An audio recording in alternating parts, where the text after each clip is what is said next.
രാഹുൽ ഗാന്ധി പുറത്തുവിട്ട രണ്ടാം ഘട്ട വോട്ട് ചോർച്ച ആരോപണങ്ങളിൽ കർണാടക സർക്കാർ രണ്ടും കൽപ്പിച്ചാണ്.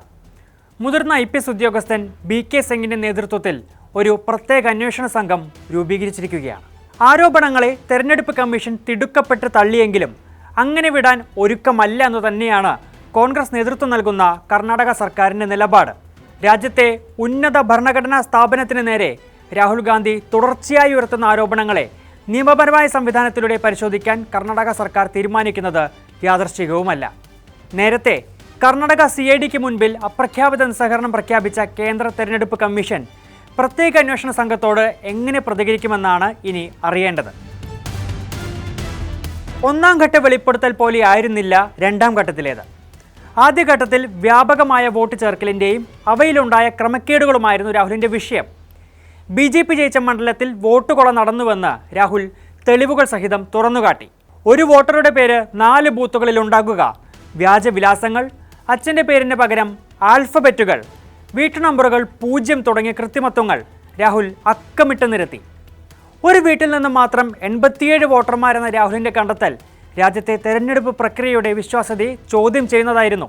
പുറത്തു നിന്നുള്ള ഒരു കേന്ദ്രീകൃത സംവിധാനത്തിൻ്റെ ഇടപെടൽ വഴി തിരഞ്ഞെടുപ്പ് കമ്മീഷന്റെ സംവിധാനങ്ങളിൽ ക്രമക്കേടുകൾ നടത്താൻ കഴിയുമെന്നാണ് രാഹുൽ ഗാന്ധി കഴിഞ്ഞ ദിവസങ്ങളിൽ വ്യക്തമാക്കാൻ ശ്രമിച്ചത്. അതാകട്ടെ നേരിട്ട് കേന്ദ്ര തെരഞ്ഞെടുപ്പ് കമ്മീഷണർ ഗ്യാനേഷ് കുമാറിനെ പ്രതിക്കൂട്ടിൽ നിർത്തുന്നതായിരുന്നു. രാജ്യത്തിൻ്റെ ഭരണഘടനയെ അപകടപ്പെടുത്തുന്നതിന് ഗ്യാനേഷ് കുമാർ കൂട്ടുനിൽക്കരുതെന്ന് തന്നെയായിരുന്നു വളരെ വ്യക്തമായി രാഹുൽ ഗാന്ധി ആവശ്യപ്പെട്ടത്. തെരഞ്ഞെടുപ്പ് കമ്മീഷന്റെ വെബ്സൈറ്റ് വഴി വോട്ടർ പട്ടികയിൽ ആളുകളുടെ പേര് വെട്ടുന്നതിനായി ഒരു കേന്ദ്രീകൃത സംവിധാനം അഥവാ ഓട്ടോമേറ്റഡ് സോഫ്റ്റ്വെയർ ഉപയോഗിക്കുന്നുവെന്ന് തെളിവുകൾ സഹിതം വ്യക്തമാക്കാനാണ് രാഹുൽ ഗാന്ധി രണ്ടാം ഘട്ട വാർത്താ സമ്മേളനത്തിൽ ശ്രമിച്ചത്. അതായത് രാജ്യത്തെ ഉന്നത ഭരണഘടനാ സ്ഥാപനമായ തെരഞ്ഞെടുപ്പ് കമ്മീഷനെ, അതിൻ്റെ വെബ്സൈറ്റിനെ പുറത്തു നിന്നൊരാൾക്ക് എളുപ്പം മാനിപ്പുലേറ്റ് ചെയ്യാമെന്ന് കൂടിയാണ് രാഹുൽ ഗാന്ധി ചൂണ്ടിക്കാണിച്ചിരിക്കുന്നത്. അത്രയും സുരക്ഷയും ആധികാരികതയും മാത്രമേ നമ്മുടെ തെരഞ്ഞെടുപ്പ് കമ്മീഷന്റെ വെബ്സൈറ്റിനുള്ളൂ എന്ന് കൂടിയാണ് രാഹുൽ പറഞ്ഞുവെച്ചത്. ആലന്ത് നിയമസഭാ മണ്ഡലത്തിലെ 37ാം ബൂത്തിലെ വോട്ടറായ ഗോദാബായി ഉപയോഗിച്ച് അതേ ബൂത്തിലെ 12 പേരുടെ വോട്ടുകൾ വെട്ടാൻ ശ്രമിച്ചതിൻ്റെ തെളിവുകളാണ് രാഹുൽ ഗാന്ധി പുറത്തുവിട്ടത്. എന്നാൽ ഗോദാബായിക്ക് ഇതിനെക്കുറിച്ച് യാതൊരു അറിവുമില്ല. പേര് വെട്ടുന്നതിനായി അപേക്ഷ നൽകാൻ ഉപയോഗിച്ച മൊബൈൽ ഫോൺ നമ്പറുകളും രാഹുൽ ഗാന്ധി പുറത്തുവിട്ടിരുന്നു. എന്നാൽ ഏറ്റവും ഞെട്ടിച്ച കാര്യം ഈ മൊബൈൽ നമ്പറുകളെല്ലാം രാജ്യത്തെ വ്യത്യസ്ത സംസ്ഥാനങ്ങളിൽ നിന്നുള്ളതായിരുന്നു എന്നതാണ്. ആരുടേതാണ് ഈ മൊബൈൽ നമ്പറുകൾ? എങ്ങനെ, എവിടെ നിന്നാണ് ഇത് ഓപ്പറേറ്റ് ചെയ്തത്? ഈ പ്രക്രിയ തടസ്സപ്പെടുത്തുന്നതിനായി എവിടെ നിന്നാണ് ഇവർക്ക് OTP ലഭിച്ചതെന്നാണ് രാഹുൽ ആവർത്തിച്ചു ചോദിച്ചത്. നിരവധി തെളിവുകൾ രാഹുൽ വീണ്ടും നിരത്തി. വ്യക്തികളെ ഉപയോഗിച്ചല്ല, സോഫ്റ്റ്വെയർ ഉപയോഗിച്ചാണ് ഇത്തരത്തിൽ വോട്ട് വെട്ടുന്നത് എന്നതിനുള്ള തെളിവുകളും രാഹുൽ പങ്കുവച്ചു. ബൂത്തിലെ ഏറ്റവും ആദ്യത്തെ വോട്ടറെ ഉപയോഗിച്ചാണ് ഈ വോട്ട് വെട്ടൽ നടന്നതെന്നും രാഹുൽ തെളിവുകൾ സഹിതം ചൂണ്ടിക്കാണിച്ചു. ഇത്തരത്തിൽ ആദ്യ വോട്ടറെ അപേക്ഷകനാക്കാനുള്ള നിർദ്ദേശം ആരോ ഓട്ടോമേറ്റഡ് സോഫ്റ്റ്വെയർ ഉപയോഗിച്ച് നടപ്പിലാക്കിയെന്നാണ് രാഹുൽ ചൂണ്ടിക്കാണിച്ചിരിക്കുന്നത്. ഇതൊരു യാദൃശ്ചികതയല്ല, ഒരു പദ്ധതിയാണെന്നും അത് കേന്ദ്രീകൃതമായി ചെയ്യുന്നതാണെന്നും രാഹുൽ ഗാന്ധി ആരോപിച്ചു. രാജ്യത്തെ ഉന്നതമായ ഭരണഘടനാ സ്ഥാപനമാണ് തെരഞ്ഞെടുപ്പ് കമ്മീഷൻ. ഇന്ത്യൻ ജനാധിപത്യത്തിൻ്റെ കാതൽ ജനാധിപത്യബോധമുള്ള, പൗരബോധമുള്ള ജനങ്ങളാണെങ്കിൽ അതിൻ്റെ തൂണെന്നത് തെരഞ്ഞെടുപ്പ് കമ്മീഷനാണ്. രാഹുൽ ഉന്നയിച്ച ആരോപണങ്ങൾ നിരവധി ചോദ്യങ്ങളിലേക്കാണ് നമ്മളെ ലീഡ് ചെയ്യുന്നത്.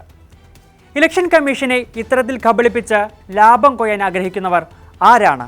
രാഹുൽ ഉന്നയിച്ച ആരോപണങ്ങൾ ശരിയാണെങ്കിൽ വോട്ടർ പട്ടികയിൽ സോഫ്റ്റ്വെയറിലൂടെ കൃത്രിമത്വം കാണിക്കാൻ ആരാണ് ധൈര്യപ്പെടുക?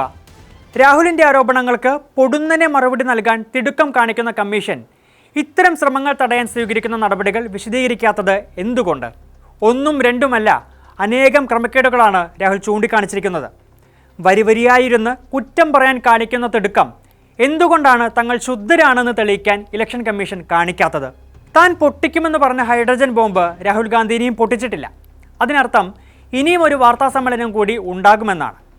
ആ വാർത്താ സമ്മേളനം ഉന്നത ഭരണ കേന്ദ്രങ്ങളെ ലക്ഷ്യമിടുന്നതായിരിക്കുമെന്നതാണ് കോൺഗ്രസ് വൃത്തങ്ങളിൽ നിന്നുള്ള വിവരം.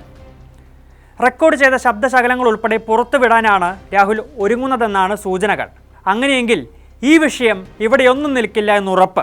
ഇന്ത്യയിലെ ജനങ്ങളുടെ ഏറ്റവും അടിസ്ഥാനപരമായ ആവശ്യങ്ങളിൽ ഒന്നിലാണ് കരിനിഴൽ വീണിരിക്കുന്നത്. തെരഞ്ഞെടുപ്പ് കമ്മീഷൻ ഒന്ന് മുങ്ങിക്കുളിക്കേണ്ടത് അനിവാര്യതയാണ്. ചെളി പോകുമോ എന്ന് കണ്ടറിയാം.